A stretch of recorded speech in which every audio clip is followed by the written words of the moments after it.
تو میں نے ایک عجیب بات دیکھی کہ حضرت خواجہ محمد معصوم رحمۃ اللہ علیہ کا جہاں مزار ہے، ان کا جو راستہ ہے وہ ایک بڑی چوڑی سڑک جاتی ہے، کافی چوڑی سڑک، اور ان کے مزار کے قریب جا کے بالکل سڑک کے درمیان میں ایک قبر بنی ہوئی ہے۔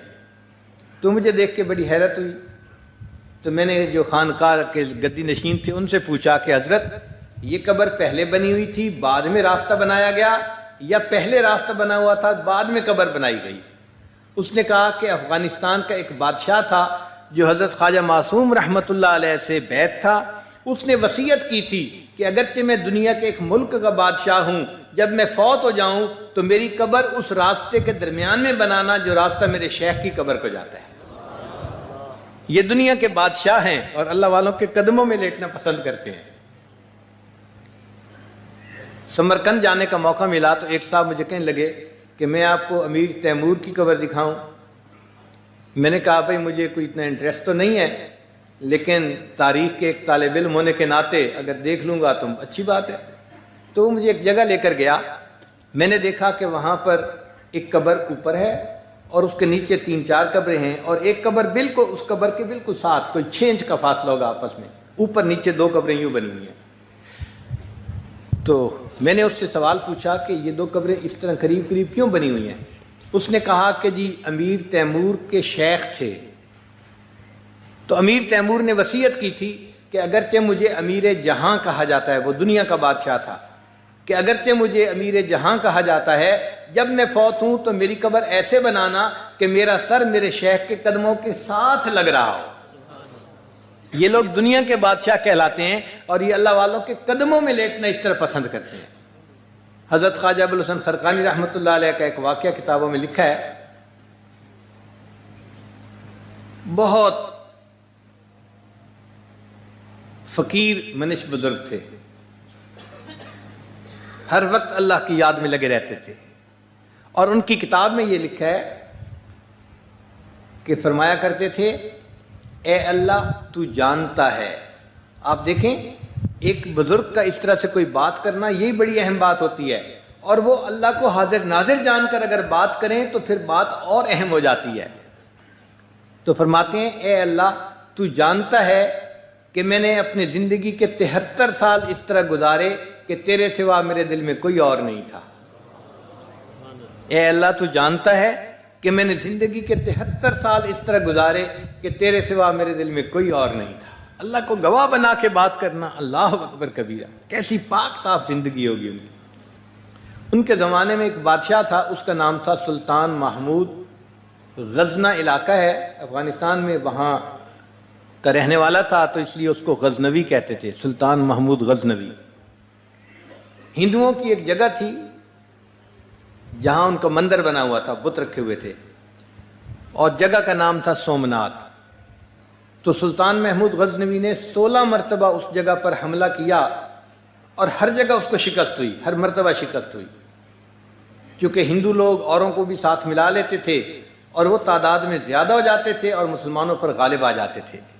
آپ بتائیں کہ 16 مرتبہ کو کہیں پکنک پہ جانا پڑے نا تو بندہ تنگ آ جاتا ہے کہ کیا مصیبت ہے۔ 16 مرتبہ اس نے جنگ کی اور جنگ میں اس کو ناکامی ہوئی، تو کتنا اس کے اوپر صدمہ ہوگا۔ پھر اس کے دل میں خیال آیا کہ کیوں نہ میں کسی اللہ والے سے دعا کروا لوں۔ اس نے پتہ کیا، لوگوں نے بتایا کہ جناب ایک بزرگ ہیں، ان کے پاس آپ جائیں، ابوالحسن خرقانی رحمۃ اللہ علیہ، اور ان سے دعا کروائیں۔ تو سلطان محمود ملنے کے لیے آیا۔ جب سلطان محمود ملنے کے لیے آیا تو خانقاہ میں اس دن صفائی کا دن منایا جا رہا تھا، یعنی لوگ صفائی کر رہے تھے، طلباء جھاڑو دے رہے تھے، مریدین جھاڑو دے رہے تھے، اور جھاڑو سے کچی مٹی ہو تو مٹی اڑتی ہے، اور ادھر سے بادشاہ آ گیا۔ تو ایک لڑکے نے دیکھا تو وہ بڑا حیران کہ ادھر سے بادشاہ آ گیا ہے اور یہاں تو مٹی اڑ رہی ہے، تو وہ بھاگا ہوا گیا کہ میں جا کے حضرت کو بتا دوں۔ اچھا، حضرت کمرے میں بیٹھے ہوئے تھے اور ان کے بال لمبے تھے، یعنی کانوں کی لو تک بال رکھا کرتے تھے، اور ان کو سر کے اندر نا کھجلی محسوس ہوتی تھی۔ اب یہ کھجلی کبھی تو جوؤں کی وجہ سے ہوتی ہے اور کبھی خشکی کی وجہ سے ہوتی ہے۔ تو حضرت نے ایک مرید کو کہا کہ بھائی ذرا دیکھ لو کہ میرے سر میں یہ کھجلی کیوں ہے، کوئی جوئیں تو نہیں ہیں۔ تو حضرت یوں سر بڑھا کے اپنا مراقبہ کر رہے تھے، اور وہ جو مرید تھا وہ بیٹھا ہوا بالوں کو دیکھ رہا تھا کہ کہیں کوئی یوں تو نہیں ہے۔ اب ادھر یہ کام اور ادھر بادشاہ سلامت خانقاہ میں آ گئے، تو ایک لڑکا بھاگا ہوا آیا اور اس نے آ کے چاہا کہ میں حضرت کو بتاؤں، مگر حضرت نے تو سر جھکایا ہوا تھا اور آنکھیں بند کی ہوئی تھیں۔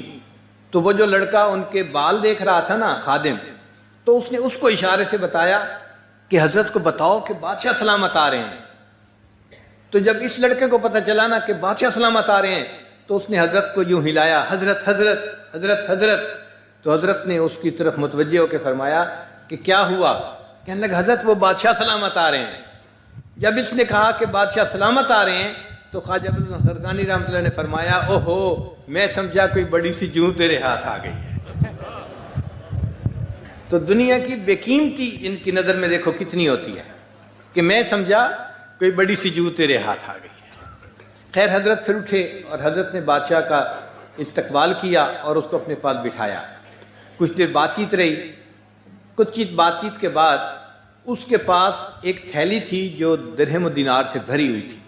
اس نے وہ حضرت کی خدمت میں پیش کی کہ حضرت اس کو قبول کر لیجئے۔ تو حضرت نے انکار فرما دیا۔ تو بادشاہ کو برا لگا کہ میں بادشاہ ہوں اور میں ایک تحفہ دے رہا ہوں اور انہوں نے لینے سے انکار کر دیا۔ تو حضرت نے بھانپ لیا، پہچان لیا، کیونکہ ان حضرات کو بصیرت حاصل ہوتی ہے کہ بادشاہ نے اس چیز کو مائنڈ کر لیا ہے۔ تو حضرت کے پاس ایک طرف روٹی کا خشک ٹکڑا پڑا ہوا تھا۔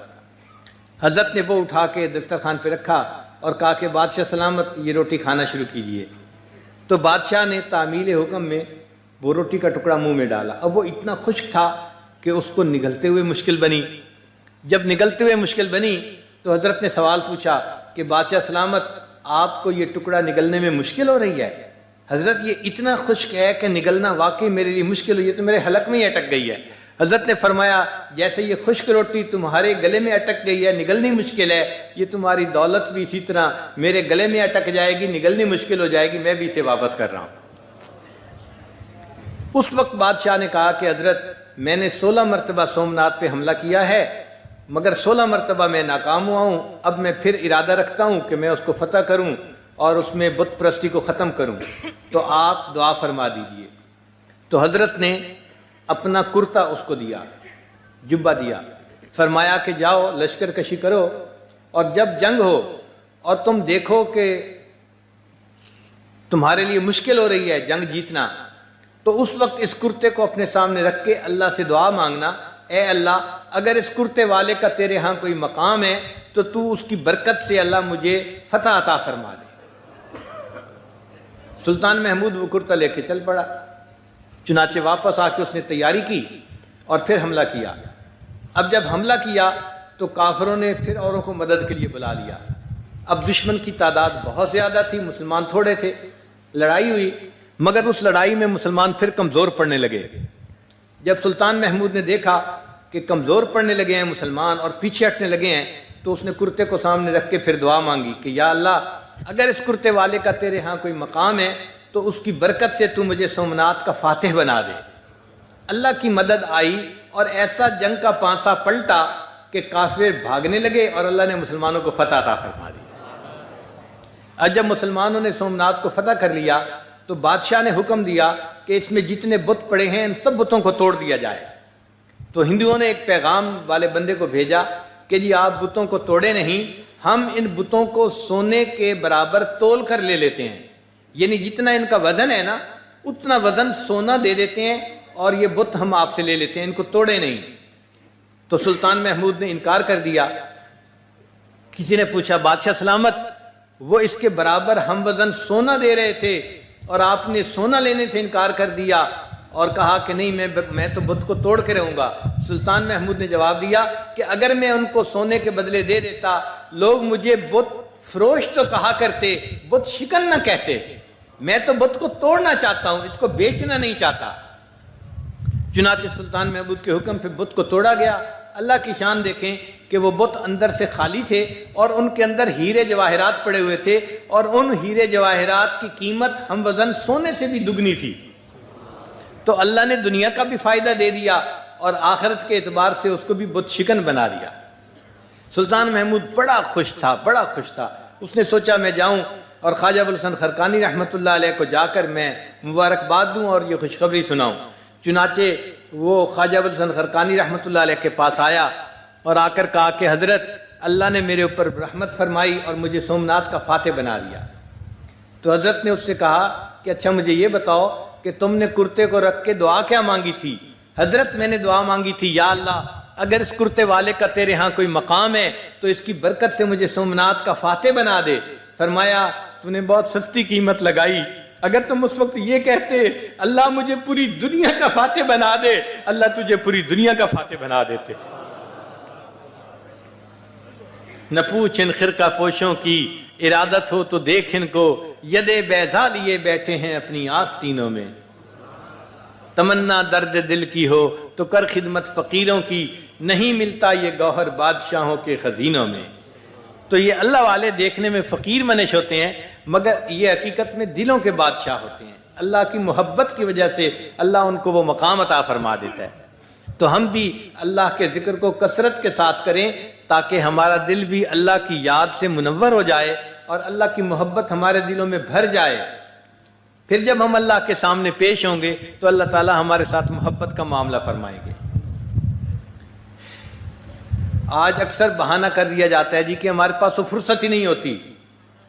بھئی بات فرصت کی نہیں ہے، اہمیت کی بات ہے۔ ہم جس کام کو اہم سمجھتے ہیں اس کے لیے ٹائم نکال لیتے ہیں۔ بیمار ہوتے ہیں، بچہ بیمار ہوتا ہے، ڈاکٹر کے پاس جانے کا ٹائم نکل آتا ہے۔ جب کوئی مقدمہ ہوتا ہے عدالت میں جانے کے لیے ٹائم نکل آتا ہے۔ شادی بیاہ کا معاملہ ہوتا ہے تو چیزوں کو خریدنے کے لیے ٹائم نکل آتا ہے۔ اگر ان کاموں کے لیے ٹائم نکل آتا ہے تو ذکر کے لیے بھی ٹائم نکل سکتا ہے اگر اس کی ہمارے دل میں اہمیت ہو۔ اہمیت نہیں ہوتی اس لیے ہم کہتے ہیں جی ہمیں تو ٹائم نہیں ملتا۔ تو اس کی اہمیت دل میں بٹھا لیجئے کہ جس طرح ہمارے لیے دن میں 2 مرتبہ یا 3 مرتبہ کھانا پینا ضروری ہے، اسی طرح اللہ کی یاد میں بیٹھنا بھی ہمارے لیے ضروری ہے۔ یہ کھانا پینا ہماری جسمانی غذا ہے اور یہ ذکر کرنا ہمارے لیے روحانی غذا ہے۔ ابن تیمیہ رحمۃ اللہ کے بارے میں لکھا ہے کہ وہ فجر کی نماز پڑھا کرتے تھے، پھر اس کے بعد اشراق تک وہیں پر بیٹھ کر جو ہے ذکر کرتے رہتے تھے اور اشراق پڑھنے کے بعد اپنا درس شروع کرتے تھے۔ تو طلباء پوچھتے تھے کہ آپ کیا کرتے ہیں؟ فجر کے بعد لوگ تو چلے جاتے ہیں اپنے گھروں کو، آپ نہیں جاتے۔ انہوں نے فرمایا تم لوگ فجر میں بعد جا کے اپنے گھروں میں جسم کا ناشتہ کرتے ہو اور میں فجر کے بعد مصلی پہ بیٹھ کے روحانی ناشتہ کیا کرتا ہوں۔ تو پھر یہ ذکر انسان کے لیے روحانی غذا بن جاتا ہے۔ اللہ تعالی ہمیں بھی اس ذکر کی کثرت کی توفیق عطا فرمائے۔ حضرت سید زوار حسین شاہ رحمۃ اللہ علیہ نے ایک مرتبہ عجیب واقعہ سنایا۔ فرمانے لگے کہ ہم ایک مرتبہ کسی بزرگ کے پاس گئے، وہ بہت لمبے مراقبے کرتے تھے۔ ہم نے سنا ہوا تو تھا کہ وہ بہت لمبا مراقبہ کرتے ہیں لیکن ہمیں تجربہ نہیں تھا۔ فرماتے ہیں کہ میں اس زمانے میں اسکول میں ٹیچر تھا اور ایک اور آدمی بھی میرے ساتھ تھا۔ ہم دونوں نے مشورہ کیا تو ہم نے کہا کہ چلو بھائی چلتے ہیں۔ ہم ان کے پاس گئے، سلام کیا۔ ہم نے ٹائم دیکھا تو ہمارے پاس 3 گھنٹے اس وقت تھے۔ ہم نے کہا 3 گھنٹے بڑا ٹائم ہے، ہم ان سے مل کے چلے جائیں گے۔ جب ان سے ملے، بات چیت ہوئی تو فرمانے لگے کہ بھئی جب آپ آئے ہی ہیں تو تھوڑی دیر مراقبہ ہی کرتے چلے جائیں۔ ہم نے کہا جی بہت اچھا۔ انہوں نے مراقبے میں بٹھا لیا۔ مراقبہ کرتے کرتے کرتے 1 گھنٹہ گزر گیا۔ ہم انتظار میں کہ کب مراقبہ ختم ہو۔ پھر فرماتے ہیں کہ دوسرا گھنٹہ بھی گزر گیا۔ جب 2 گھنٹے گزر گئے تب ہمارے دل میں یہ خیال آنے لگ گیا کہ ہم نے تو ڈیوٹی پہ پہنچنا ہے، پتہ نہیں یہ مراقبہ کب ختم ہوتا ہے۔ تو 2.5 گھنٹے جب گزر گئے، اب طبیعت کے اندر تھوڑا اضطراب آ گیا کہ ہم کیسے جائیں گے، اور انہوں نے ہمارے اس اضطراب کو محسوس کر لیا۔ چنانچہ کوئی 2.75 گھنٹے کے بعد انہوں نے مراقبہ ختم کیا اور فرمانے لگے بھائی جب ملنے کے لیے آیا کرو تو کچھ ذکر کے لیے ٹائم بھی لے کے آیا کرو۔ 2.75 گھنٹے کا مراقبہ کروایا اور پھر فرمایا کہ جب آیا کرو تو کچھ اپنے ذکر کے لیے وقت بھی لے کے آیا کرو۔ یہ کیسے لوگ تھے کہ ان کے لیے گھنٹوں ذکر میں بیٹھنا آسان تھا۔